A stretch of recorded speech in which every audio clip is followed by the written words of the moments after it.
Hi there, today I am looking at mastering our minds, something that can seem like an impossible task, can't it? I certainly know that I did feel like the mind was definitely the master of me, but it is not.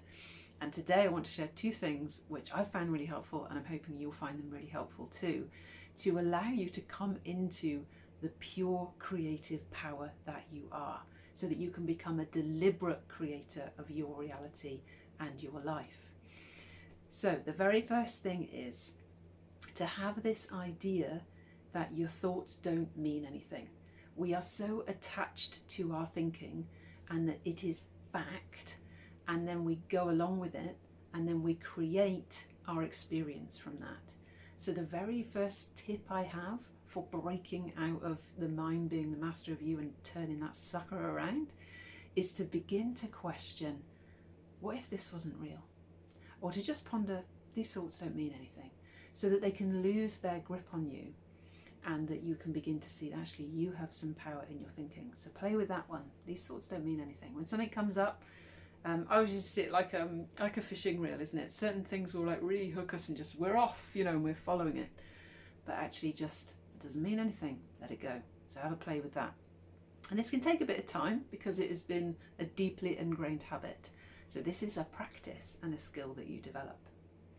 And then the second thing is to play with the end in mind.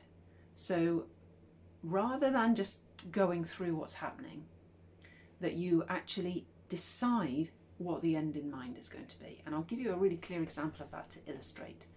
I have been working on a piece of work that just today, and I'm so filled with joy about it, and it's such a delightful experience. It's been something that I have put off for years.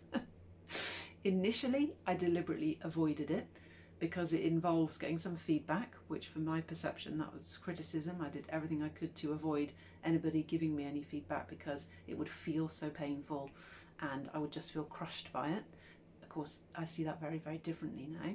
So there's lots of avoidance to doing the thing. And also then I built up this whole idea that this thing was hard work. It's hard work. I can't do it. Those are my surface level thoughts that I have given all the meaning to.